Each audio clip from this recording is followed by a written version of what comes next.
This first tutorial is going to be going through the basics of Castor, the terminology that Castor uses, the navigating through the different areas of Castor, and a quick intro to adding subjects, like consenting a new subject in Castor. So once you have your login information set up, which if you don't already, you can contact me to get that set up. When you log into Castor, it takes you to this first page where there's a list essentially of different studies that you can navigate into and choose. Right now the list only has one entry, our R33 study, acronym PET. So once I click into that, it's going to take me to the list of subject records. Hence in this tab over here, list over here, records. And we right now have 5 subject records. 4 of them normal PET subjects, 1 of them a test subject, hence the nonsense ID number. They've all been consented under the Test Institute. Once we start having real data in here, that'll say Wayne State University. It gives you some basic information like when it was last opened, who last opened it, how far along in the progress it is. And that's across all visits, and we have, I believe, 17 visits in PET, so that indicator will take a long time for most subjects to fill up all the way. Who created the subject record, aka who first consented that subject and added them into Castor, when those subject records were created, the last time they were changed, so on and so forth. It's all rather self-explanatory. This view has a way to search, and you can search through the individual fields. So literally, like if you wanted to search through people's birth dates or their data consent or something, you could find that field and search it. Actually, no, I'm saying birthday. I don't know. I think birthday's in there anywhere, but you can also just search for a specific ID number. You can tell if you want an exact match or just close matches. You can filter this list, because obviously once we have dozens or even hundreds of subjects, this list will be a lot harder to quickly browse through. So there are tools at the top here for quick access. I have the right to import and export large amounts of subject records. Some of you will have the ability to do that as well if you need to access data outside of Castor, such as if you're going to run any statistical tests on a particular piece of data. And if you want to consent a new subject, there's a button for it right here. I'll get into that more in a moment. And if you want to open a subject, just anywhere where you see how the highlight is changing, if I double click on the record, it will open that record up. You can see more stuff, which I'll get into in a moment. I'm going to go back to the records though, because I just want to go through the basics of these different tabs at this point. So yes, this was the records that we're going over, all the lists of subjects and their data. These buttons, for the most part, you can ignore. This Castor button just takes you back to the home page. Studies would take you back to that list of studies, which again, at this point, you really only have one. PET. And account would be if you want to change your personal account settings or log out. Otherwise, though, these are your main tabs you'll be paying attention to. So in addition to records, we have reports and surveys. Reports and surveys, these are just different ways to access specific types of forms that are inside these records. So these are not additional forms. Nothing in these two reports and surveys areas are unique and unique from records. It's just a way to look at forms that maybe you're like, this is organized by subject. These are organized not by subject. And the reason being is because there might be some forms, such as protocol deviation forms, that people have variable numbers of, and an auditor might want to look at every protocol deviation form for all subjects, independent of who it's coming from. So that would be the type of form that you might have as a report, and that's why there's this separate reports area, is to easily look at like all of the different protocol deviation forms regardless of which subject is from. Surveys and reports differ though, in that reports are, Castor defines them as forms that are collected a variable number of time, so we can collect as many of a report as we want, at potentially variable time points. So like a protocol deviation, you don't know when you're going to fill out that protocol deviation form. You're not sure when it's going to occur. Surveys are the same, variable number of times collected at variable points in the study, but surveys are forms that are filled out by the participant. They are in fact the only questionnaires that participants self-enter. So actually all self-enter data, even if we normally are going to be giving it to them through this records interface, all subject-filled questionnaires will actually be within these surveys. For the most part, if you don't know what you're doing, you don't really have to pay attention to these reports and surveys tabs. I've set up Castor so that even if you are actually filling out a report or filling out a survey, you're going to be doing it through the records interface, just to make things easy and simple for most people, unless they know what they're doing and specifically say like, oh, I want to look at every LEC 5 that all participants filled out. If that's what you want to do, surveys is where you can do that easily, but for most people, records is what you'll pay attention to. The monitoring tab is for queries, which are Castor's way of kind of like system-wide notifications. If there's an error in a form, you can open a query so that somebody who has higher standing in the system, like an admin or the PI, can see that there was a query and maybe investigate. Or so you can use it to mark problems, but they can also be automatically generated for those situations where the PI always has to check something off. Like we have some forms that require the PI's signature, and so queries are automatically generated on those forms to remind the PI, please sign this when it's been filled or after it's been filled out. Monitoring also has the validations and verifications, which, to be honest, I'm not entirely sure what the difference between the two is, but they are Castor's ways of kind of marking forms to say this form has been looked through and I am putting my name on it saying I validated it, it's correct. So just ways of automating and keeping track of quality control on our data. The statistics page automatically gives information on keeping track of how far along we are in our study. It can even create graphs by itself. At this point, it's rather empty because we don't really have any data in it. It's just 5 test subjects that aren't even close to being all filled out. Main contact is my information because I manage all of our Castor stuff. So, with that quickly gone through, we're going to go back to the Records tab. On this tab, we're just going to pick, or actually, we're going to start a new subject. So, at this point, you can pick what institute that subject is being attached to.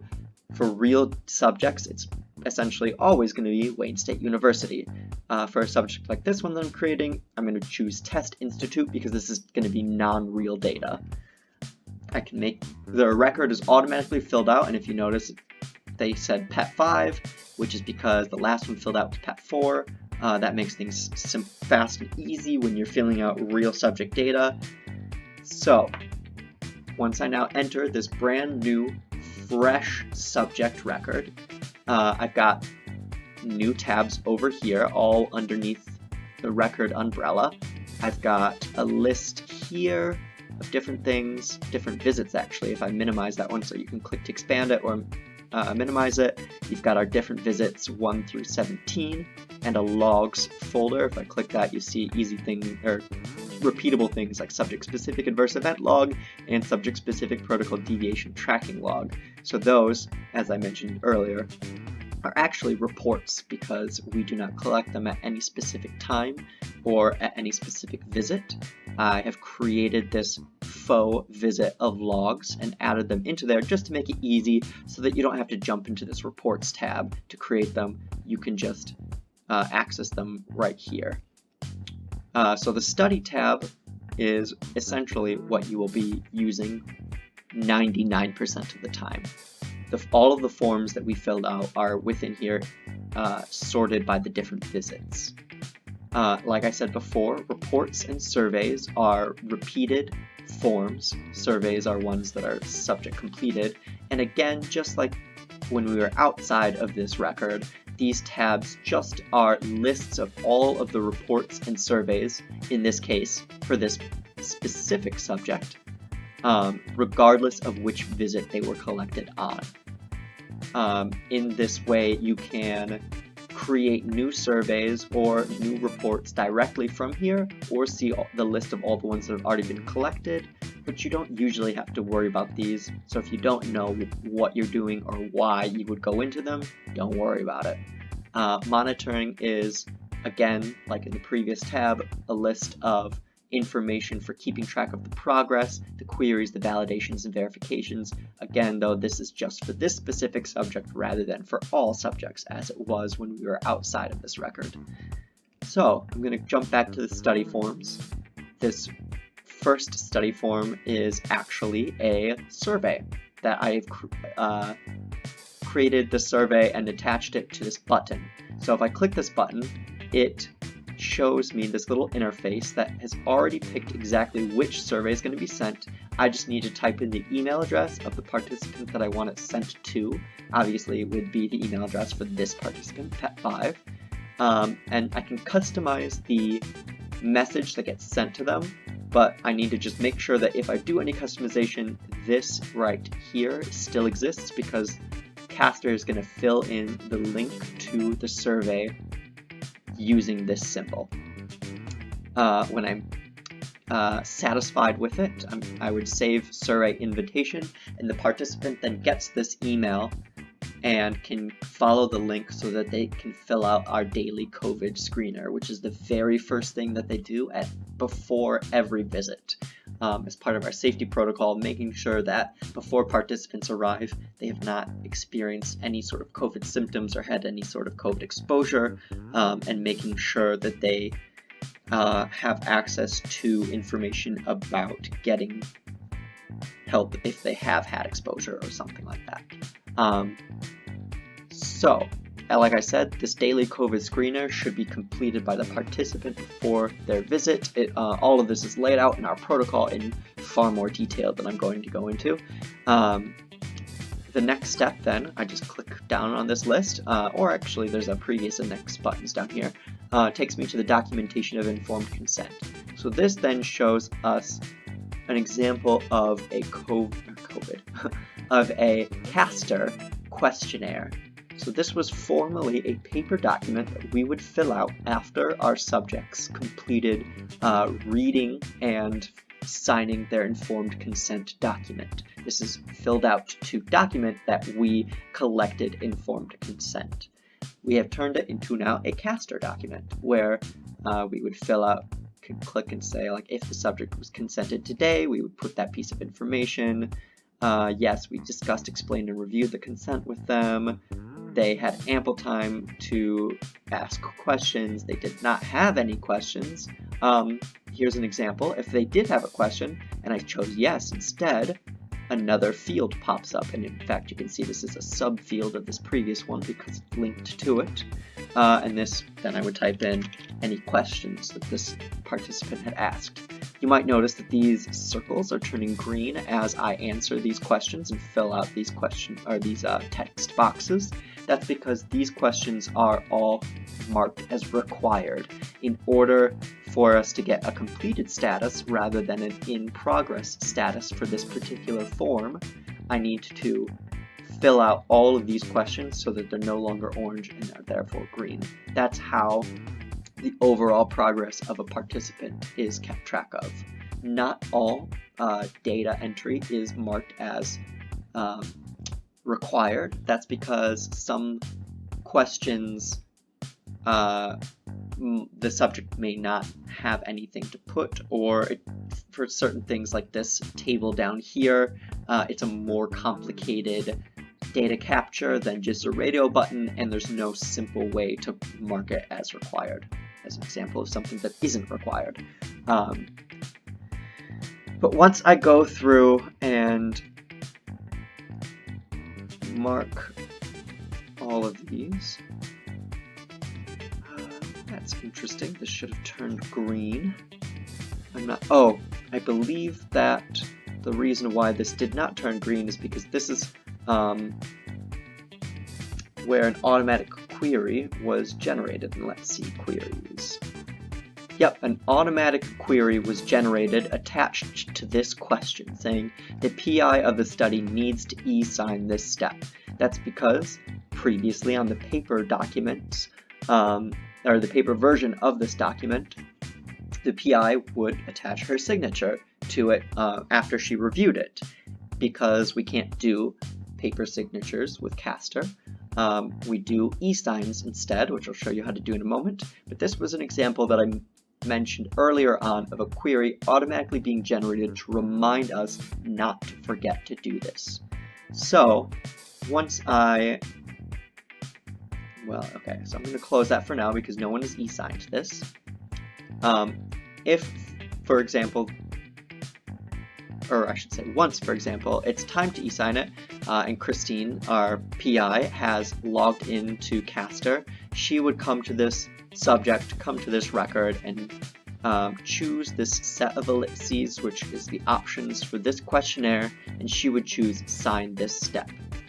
At this point, then you enter in your Castor username and password, and you can choose to lock it, though in most instances that may not be necessary, and in fact, if someone makes a change to a signed questionnaire, it loses that sign. So if, for instance, Christine said, okay, this looks good, I'm signing off on it, someone came in and made a change, it no longer is signed, so that we don't have, so Christine will need to go back in, re-review the change, and then sign it again. Oh, I can't sign it as so this is my email address for my admin account. Right now I'm signed in as a normal user so that you guys don't see all of the extra stuff that I have access to as an admin and don't get confused. So I need to sign in as my normal user. No, okay, so now this questionnaire has received this symbol to show that someone has signed it. And in fact, now it's got this note at the top. This step was signed by Craig number 2, my number 2 account that I just created a few minutes ago at this point in time on this date. And now I can go in here and update this query to say, to close it, we remark form was signed by Craig. Update it. That query is now closed, and there's now a green check mark to show that there's there's no longer an open query, and we have a green field completed, and now this entire questionnaire is marked as completed. I can now go on to my next questionnaire, and this one is similar to this daily COVID screener. It's just a button. That's because this one is a report. Similar to how this daily COVID screener was a survey, this one is a report. So when I click on it, the pregnancy test automatically has selected which report I'm going to open. The reason why the pregnancy test is a report is because we have them do multiple pregnancy tests.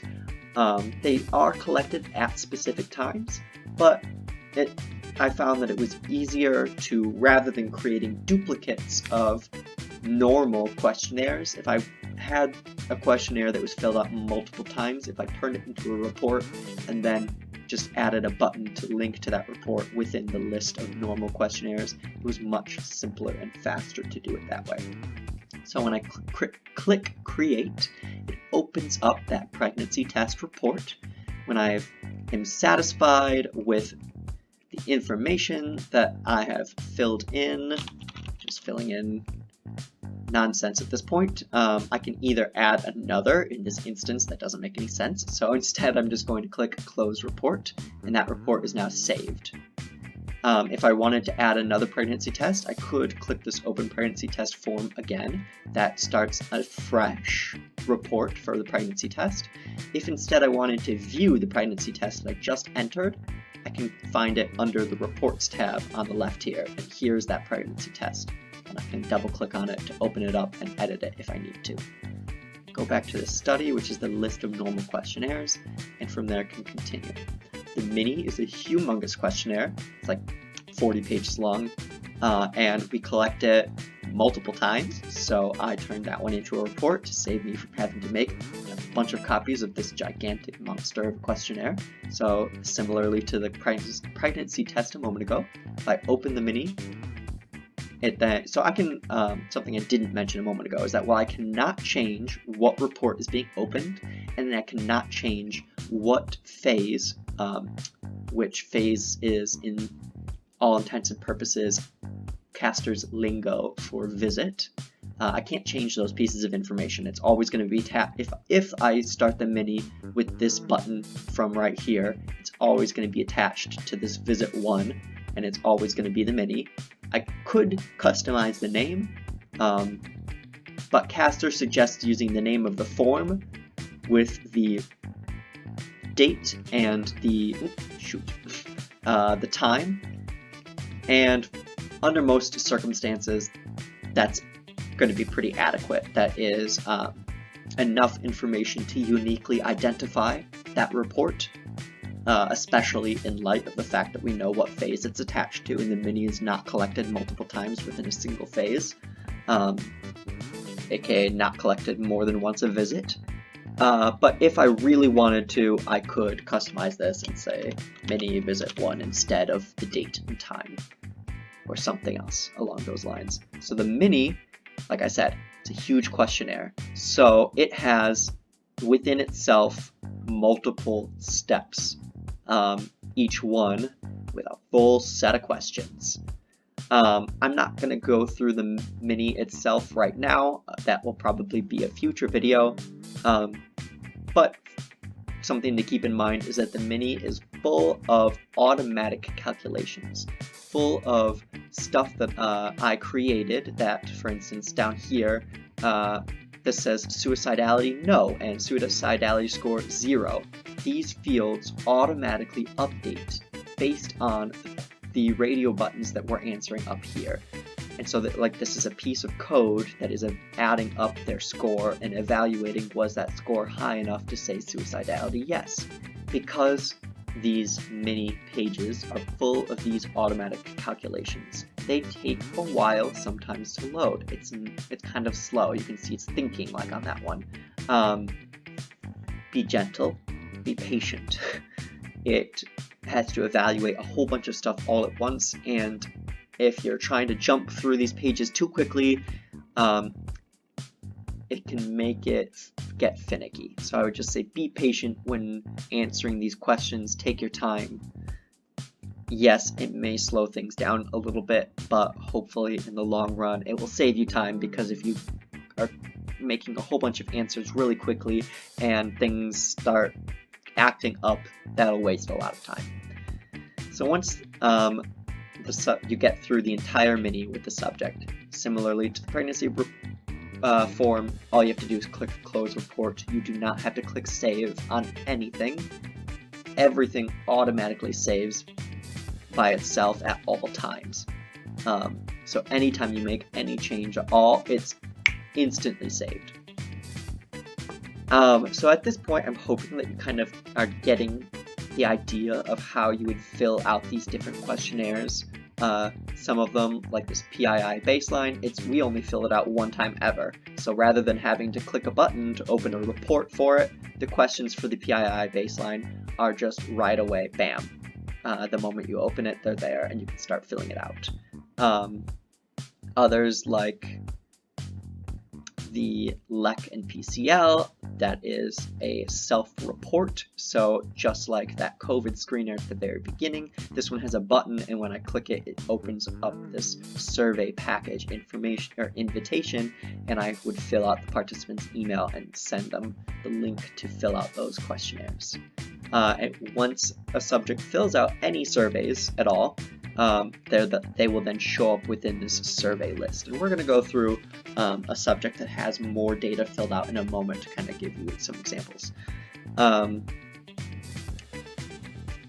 that's interesting. That's something new too, that it shows me that they have an in-progress report attached to this visit. That is cool. That's something different. So I was incorrect when I thought that if you wanted to access a report that you have already started, that you have to come to this tab. I guess you can access that already open report right here too. Very cool. Learn something new every day. So every visit is, the visit 1 is by far the largest visit. We fill out a whole bunch of stuff, that initial screening visit. The other visits are, for the most part, shorter. They all have things like the daily COVID screener, a spot where we update any medications that they're on, and this update medications form is tied to all others. So what I mean by that is if I'm going to add a medication, ibuprofen, I hope I spelled that right, headaches, dosage 10 milligrams, I have no idea if that's a lot or a little, start date yesterday, ongoing. If I said ongoing no, then a stop date pops up. If I say ongoing yes, you don't have to fill out a stop date because it's still ongoing. I'm going to close that report, and now I see that report that I just made is now in this table here. If I go to the update medications form for visit 3, click on it, it's there too. These tables that are for the update medications are linked to each other. That way, oops, that's the wrong one. On a future visit, if they're no longer on ibuprofen, you could click on it and say ongoing no, and then put that stop date. And very simply see all of the medications that they are on, regardless of which visit it is, and make changes to those medications if you need to. Let's see, what else? Okay, we can go back to visit 2. Within this update medications form, you can also add drug interaction reports. This is one of the few instances where we need to do something outside of Castor. So if a subject starts taking a new drug, like outside of the study, and our protocol requires that we run a drug interaction report. For the most part, the people who are going to be doing this already know how to. And so that a drug interaction report is actually run outside of Castor on a whole nother website. And once you run it, you are able to save it as a PDF. That's what you're doing here in Castor, is you're uploading that drug interaction report PDF. So you would select it once you've ran it and saved it, and upload it here into Castor. That just puts all of our subjects' information all in one centralized location, Castor, even if it's something that we're doing outside of Castor. We've got a form for drug usage, so we ask the participant, have you used any illicit or recreational drugs, including marijuana, since your last visit? And depending on their responses, fill out this drug usage report for that visit. Some of these, or I should say most of these forms here in Castor are based on individual paper forms. Like we have a pregnancy test form, we have a drug test form, we have a COVID screener form. Some of them, like this drug usage, are based on questions that are embedded in our checklists. And so those checklists are paper, and we still are going to be using them with this study. It's one of the few pieces of paper that we're going to be keeping and having in our physical subject records. And these questions, like the drug usage question, exist on that paper form as well. We're going to put them into Castor still, just like the, what was it called? The drug interaction report. Even though it's something that we're running and or collecting outside of Castor, we still put it into Castor just so that we have that information all in one easily searched and easily accessed location. Okay, at this point, I'm going to then skip forward a bit, and I'm going to open up a test subject that has more information filled out. And this person, if I click on the reports tab, you see they've got multiple reports that have gotten filled out for them. No surveys. Let's see if I can find one that has a survey. maybe it was Pet 1. I did a lot of testing with that one. If I go to surveys, yep, okay, so a visit 1 participant completed. So if I click on this, view survey uneditable, that should be better. Because, yes, okay. I can then go through and look at these are the different forms that were emailed to the participant and should have been filled out by the participant themselves. And this is an easy way to then go through and verify that the subject completed all the questions and just quickly browse those important questions that some subjects, or that you might immediately realize this probably isn't correct, and you have to ask the subject a follow-up question in order to make sure that they responded correctly. Alright, so that is a basic rundown of how to navigate through and open subject records in Castor and fill out subject data. A future video will go through more detail on specifically the mini, as well as just reinforcing filling out some of our more non-traditional forms that might require a little more information to know how to fill out properly. One final thing of note, thanks for listening.